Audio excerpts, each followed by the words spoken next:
Yo, chat. Fantastic start to the day. Clean my room. Clean my apartment, I should say. Deep clean. It was getting a little shaky, so I had to take care of it. I have some time right before class, so let's get into it. Synergy in business. I enjoyed one particularly meaningful synergistic experience as I worked with my associates to create the corporate mission statement for our business.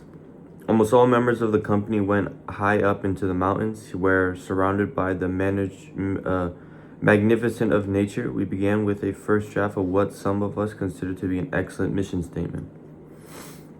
At first, the communication was respectful, careful, and predictable.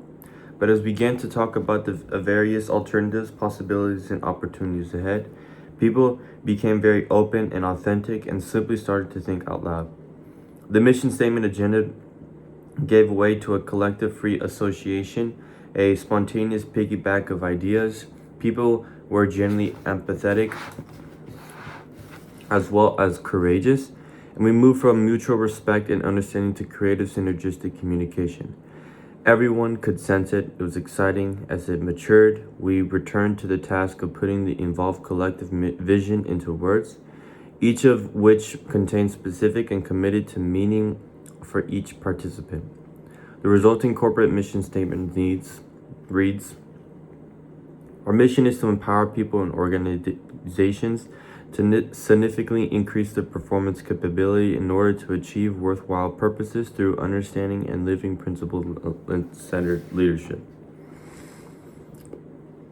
The synergistic process that led to the creation of our mission statement engraved it in the hearts and minds of everyone there, and it was served us well as a frame of reference of what we are about, as well as what we are not about.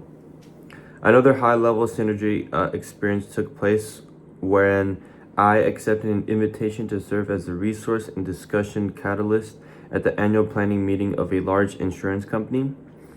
Several months ahead, I met with the committee responsible to prepare for and stage the 2-day meeting, which was able to include all the top executives. They informed me that the traditional pattern was to identify 4 or 5 major issues through questionnaires and interviews, and to have alternative proposals presented by the executives. Past meetings have been generally respectful exchanges, occasionally deteriorating into defense win/lose ego battles. They were usually predictable, uncreative, and boring.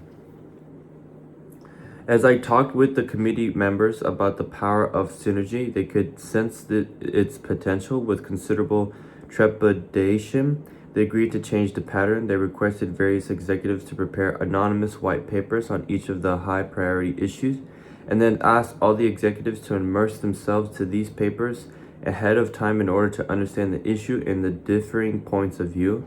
They were to come to the meeting prepared to listen rather than to present, prepared to create and synergize rather than to pretend and protect. We spend the first half day in the meeting teaching the principles and practicing the skills of habits 4, 5, and 6. The rest of the time were spent in creative synergy. The release of creative synergy was incredible. Excitement replaced boredom. People became very open to each other's influence and generated new insights and opinions. By the end of the meeting, an entirely new understanding of the nature of the central company challenge evolved. The white paper proposal became obsolete, differences were valued and transcended, a new common mission began to form. Once people have experienced real synergy, they are never quite the same again. They know the possibility of having other such mind-expanding adventures in the future.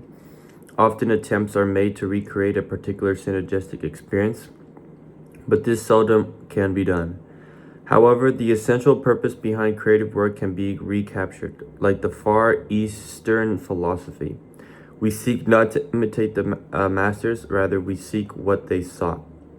We seek not to imitate past creative synergistic experiences, rather we seek new ones around new and different and sometimes higher purposes. Synergy and communication. Synergy is exciting. Creativity is exciting. It's phenomenal what openness and communication can produce. The possibilities of truly significant gain, of significant involvement, are so real that it's worth the risk such openness entails. After World War II, the United States commissioned David L. Athenol to head the new Atomic Energy Commission. Lutenthal brought together a group of people who were highly influential, celebrities in their own right, dispels, as it were, of their own frame of reference. This very diverse group of individuals had an extremely heavy agenda and they were impatient to get at it. In addition, the press was pushing them. But Lilithirol took several weeks to create a high emotional bank account. He had these people get to know each other, their interests, their hopes, their goals, their concerns, their backgrounds, their frame of reference, their paradigms. He facilitated the kind of human interaction that creates a great bonding between people, and he was heavily criticized for taking the time to do it because it wasn't efficient. But the net result was that this group became closely knit together, very open with each other, very creative and synergistic. The respect among the members of the commission was so high that there was disagreement instead of opposition and defense. There was a genuine effort to understand. The attitude was, if a person of your intelligence and competence and commitment disagree with me, then there must be something to your disagreement that I don't understand, and I need to understand it. You have a perspective, a frame of reference I need to look at. Non-protective interaction developed and an unusual culture was born. The following paradigm illustrates how closely trust is related to different levels of communication. The lowest level of communication coming out of low trust situations could be characterized by defensiveness, protectiveness, and often legalistic language, which covers all the bases and spells out qualifiers and the escape clause in the event things go sour. Such communications produce only win/lose or lose-lose. It isn't effective, there's no P/PC balance, and it creates further response to defend and protect. The middle position is respectful communication. This is the level where fairly mature people interact. They have respect for each other, but they want to avoid the possibility of ugly confrontation, so they communicate politely but not empathetically. They might understand each other intellectually, but they really don't deeply look at the paradigms and assumptions underlying their own positions and become open to new possibilities. Respectful communication works in independent situations and even in interdependent situations, but the creative possibilities are not opened up. In interdependent situations, compromise is the position usually taken. Compromise means that 1 + 1 = 1. Both give and take. The communication is defensive or protective, or an angry or manipulative. It is honest and genuine and respectful. But it isn't creative or synergistic. It produces a low form of win-win. Synergy means that 1 + 1 may equal 8, 16, or even 1600.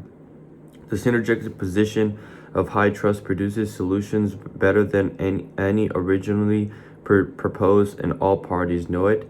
Furthermore, they generally enjoy the creative enterprise. A mini culture is formed to satisfy in of itself, even if it is short-lived. The P/PC balance is there. There are some circumstances in which synergy may not be achievable and no deal isn't viable. But in these circumstances, a spirit of sincere trying will usually result in a more effective compromise. I'll take a pause there. One thing. Well, let's talk about this quick illustration or diagram of the correlation between trust and cooperation and levels, and the overall theme of levels of communication. If you have high cooperation and high trust, the results are synergistic, which is also win-win. If you have low cooperation and low trust, it results to defensive, win-lose or lose-win results. But one thing I want to talk about, and I thought that was pretty insightful, is the idea of taking the time to get to know the people in your team. And the example that the general, whoever this individual is, that is taking the time to get to know every single person on the team, whether they are at a high level, high up in the hierarchy, or have a high level position. It doesn't matter. Taking the time to get to know the person. What are their tics? What do they favor? What are their family members? What are some of the things that they enjoy? Strengths, weaknesses, hobbies. It doesn't matter. Taking the time to get to know that person really goes to show how, when push comes to shove and there's a situation where we need all of us to come together, that's where I think synergy really comes in part. Because if we all know each other, if we all trust each other, and if we work in a really cohesive way, because we know each other a lot better, it's going to make the problem or solving the problem a lot easier, which I think is very insightful. And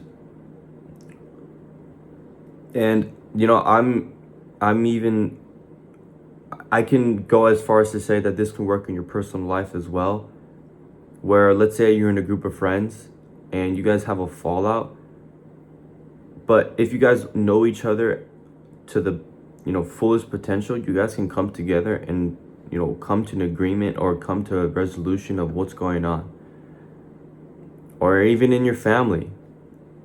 But then again, that's when it comes to real personal matters. I can see this effectively working when it comes to jobs, or in a organization. But something that also came to mind, and I feel like it could have got touched on a little bit, is that sometimes when you are